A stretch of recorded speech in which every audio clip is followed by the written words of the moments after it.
Magandang tanghali po. Magandang tanghali po. Ito, hindi na natin ito nagagamit. Ikukondisyon natin para may benta natin ng mura. So guys, wala tayong ganong customer ngayon dahil Martes. Hinihina yung gupit natin. May pagkataon tayong mag-repair ulit. So ito, binenta ko na to eh. So nasira. Bumigay siya eh. Nasira, binalik. Pinalitang kulay sa kanya. Ito naman, mga ayos naman to. Kaya lang ikukondisyon natin yung mga konting sira niya. Ibenta natin ng mura. Ito, lahat to convert to sa wild. Ito convert sa wild. Ito wall talaga to. Ito wall. Ito yung mga cordless. Hindi ko na po magamit kasi sobrang dami na talaga ng ano. Nabili natin yung mga uso ngayon. Ayan. Yan yung mga gamit ko ngayon. Palit natin. So mamaya kakaligutin natin to. So mga to. So inahanda natin habang walang customer. Kakaligutin ko. Ibebenta ko ng mura ito, guys. Marami pa yan dito sa loob eh. Marami pa yan dyan sa loob. Kailangan natin kalikutin. Ayan, marami pa yan dyan eh. Magandang tanghali po sa inyo.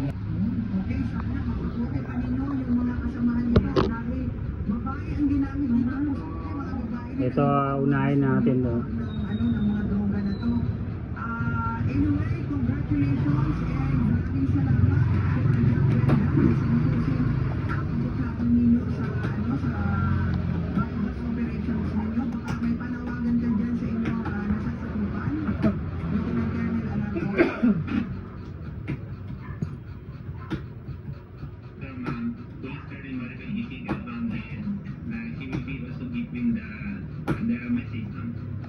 Ibang Brinado, Sir Soriano, and my classmates.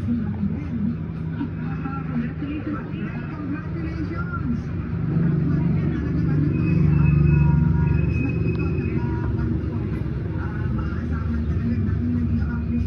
Pinasan mo nga. Nung panahon ito at saka Pinasan mo.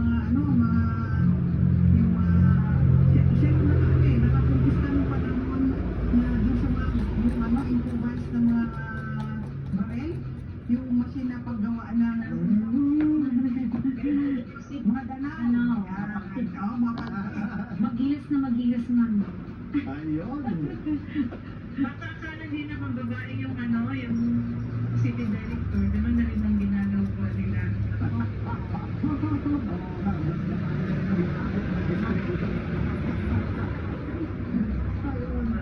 Well, congratulations po CD Colonel Maribel Bitigan.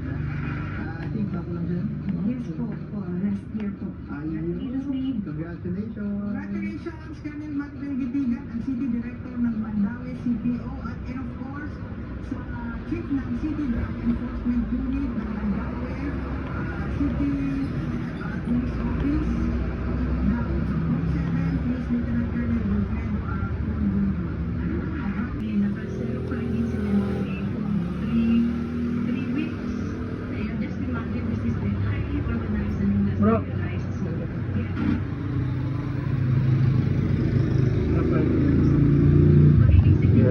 Ito guys, yung sira niya. Ito maluwag to. Itong ano niya, lost thread yung dito niya. Guys, to lost thread. Kuha tayo ng medyo mas malaking tornilyo. Tapos papatakan natin dito ng konting mighty bag para kumapit.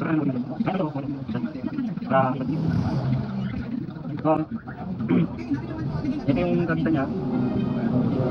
Ako kasi magagamit natin, nalagyan ng gamis. Lumihina yung kapit. Bali gagawin natin. Maliit ito, palitan natin yung medyo mataba. Galing dito sa gaw-gaw. Ito guys, para hindi na-perfect. Ginagamit kasi ito sa aso. Yung bumili nito, ginagamit yung aso. Kaya, ayan guys, masikip siya kasi talagang tatagal na to kasi maliit yung tumilo kasi. Ayan, masikip siya guys. Hindi na to binigay kasi pinalitan natin yung medyo mas makapalo. Ito, maliit yung tumilo na binigay na talaga. So, pinalitan natin yung kumakain yung tumilo nito. So, ang ganda ng nakit guys, talagang masikip siya. Ayan. Tapos nilagyan natin ng konting naitibat para sigurado.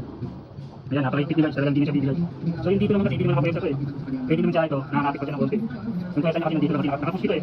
Ito nakapush kaya yung pwesa niya. Ayan guys, nakapit ko naman dito, low strike dito. Yung sa dulo niya, hindi low strike. Okay to, okay ito yung kapit. Pag gagamit niya ganito guys, okay gagamit ng malaking ganito kasi masupwesa, gaya nito. Pag gamit ito video, gamitin niyo yung maliit lang. Para ramdam niyo yung kapit niyo ng mahigpit o hindi. Ayan guys. Ayan, okay na siya. So, may iban guys. Dahil hindi na natin siya lagyan ng mighty band, kasi pag mighty band siya, pag nalagyan ng langis, bibigyan yung mighty band ito, hindi na ito. So, kakabit natin guys, papakita mo. Maraming sulit. Ito talaga dapat nilalagyan ito, itong nilalagyan ng langis.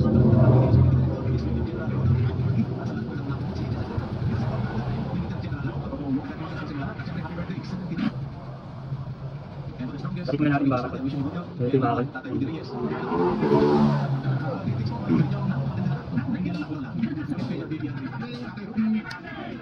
Ayan guys. Medyo nakaligin siya kasi madami na dati.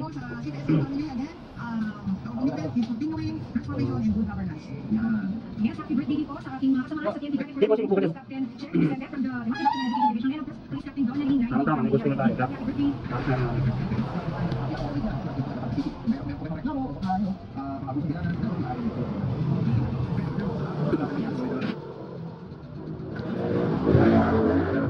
Dito na namin sa kapit.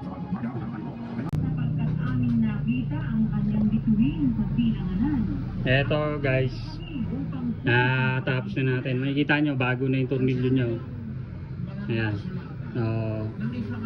Nilinis ko na, tapos bago ko kapitan ng bagong talim, minasa ko muna yan. Bago po yan, kaso kasi para mas maganda yung kapit niya, hinahasa ko po talaga yan. Yan yung nasa natin. Kakabit natin guys. Ito. Para maibenta natin, hindi natin nagagamit. Matthew 2:1. Now when Jesus was born in Bethlehem of Judea in the days of Herod the king, Ito guys, bagot lang to. came wise men from the east. Nagpalit ako ng talim ng Sino yung pumunta sa Jerusalem? Oviator. Galing po sa Oviator to, nakapalit po ng stainless to. Ayan po. Wala po ba? Inaayos ko po ito kasi hindi ko na nagagamit. Mali, bibenta lang natin ng mura para magamit natin. Sobrang dahil na natin ng At meron ba nakalagay na king? kaysa naka-stock. Iha? Wala po, wise men. Wise men. Wala nakalagay na 3 kings. Ikukondisyon ko lang muli para may benta natin. Ang nakalagay lang wise men. Meaning, So, naibenta ko na to pero binalik sa akin dahil pwede yung 2, naibagsak niya eh. 3, pwede yung 5. Bakit? So guys, 3. pakita ko lang yung pagtimpla ng Alam mo naman ang conjugation ng ganito guys. noun, ano? Pag magkakabit kayo nito, gaya ng mga unang video ko, huwag nyo masyadong zero kasi malakas to eh, video to. Nakakasugat to. Ang nakalagay, wise men. Ibig sabihin, plural. Ayan. Maaaring 2, Guys, 3, maaaring 4, kailangan yung talim niya laging lamang dito, gaya ng unang video ko. Ayan. Agree po. yan. Silipin May natin. nakalagay ba sila ay king? Wala. Antayin natin. Tatanungin kita rin. Sabi mo, di marunong ka na ng logic, di ba? Marunong ka logic, ha? Ito ba yan, testingin ko kung marunong ka na ng logic. Ikaw ba, papayagan ng tatay mo, 12 o'clock in the Ito guys, midnight, kinabit natin. lalabas kang Papakita natin kung okay yung kain niya. Bakit? Ikukondisyon natin. Yan ang logic. Ayan. Yan ang sinasabi kong logic. Ang ganda ng tunog guys, tingnan mo, wala siyang tunog oh. Na mag-isa. Pero napakalakas talaga. Unang-una ang logic. Wala pa siyang langis. Bawasan natin ng konting volume. Gabi na. Masyadong malakas. Sabi mo sa kanto, Ayan. makakabalik. Di ba ganon? Kapatid? Ayun. Tama po ba? Nalagyan natin konting langis. Tanungin kita. Kung ikaw ay hari, Oh, maganda yung ganito guys, malalakas to eh. 60 Hz po to, 60 Hz.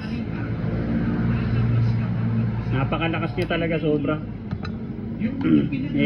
Lalo na pag yung lugar na malakas yung kuryente, titimpla na lang dito sa ganito. Sigurado hindi po sila. Ayan, lakas oh. Kasi marami po siguro Napakalakas guys. Papakita natin sa buhok guys, ito makapal. Oh. Ayan oh.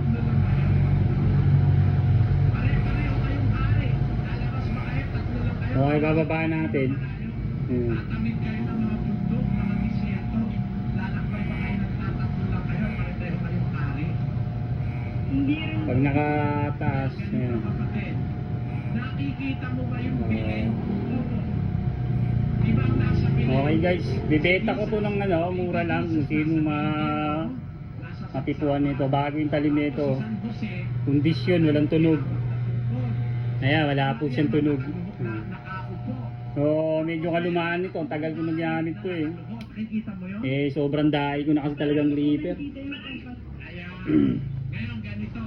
Nasa 10 na yung chargeable ko eh. Rechargeable. Hari, So, marami pa akong aayusin guys. Eh, no? sama kang mga alin, Marami pa yan eh. mga subjects mo, Mga na-stock ko, marami pa yan. Ito, chow bao. sambahin mo ba Pino-convert ko to sa 60 hours. sila isa sa Gaya nito, 60 hours. Pero ito, reserve ko talaga to eh. Kasi ano to eh. Ito yung pinaka ano ko dito eh. So yung bilin ay binibigay Pero hindi ko nagagamit na rin. Dahil marami na akong nabiling clipper talaga. Nakatabi pa rin yung iba. meron silang Oh guys, tingnan mo. Kaya pakita ko lang sa inyo. Ayan. isa sa bodyguard Bago yung talim niya. na Tingin nyo guys, magkano natin may bibenta to. at saka sinuset, saka isa. So, Dapat 36 at least. ito kasi ginaganyan ko yung kabit nito para matibay siya. Pag yung galawan niya, makikita mo yung galawan. Kahit galaw-galaw siya, Sa Biblia yung salitang hindi siya masisira yung dulo. Kadalasan nasisira yun. kayo. Natatlo yung Ay ganito no guys, yan. binigyan pa ng pangalan. Anim na Walang katunog-tunog pero napakalakas. si Kristo. Ano nyo lang naman. Ang Melchor at Baltasar. Oo. Kayo magagalit kasi tinatanong mo ako, ano? Gaya nung Christmas. Sabi nyo, si Kristo pinanganak na 25 ng Disyembre. Kaya Christmas yun. Kaya bibenta natin. Si Kristo So guys. pinanganak ng Disyembre. Okay na siya guys, kondisyon na siya. Si Yan. Kristo hindi naman malamig. Mamaya ito ayusin ko, sa bahay ko ayusin to. Kasi ang sira na ito guys. Disyembre may Naglo-low wire na yun dito. doon sa Bethlehem. Magandang gabi po sa inyong guys. Yan. Disyembre. Yan, po sell natin yan.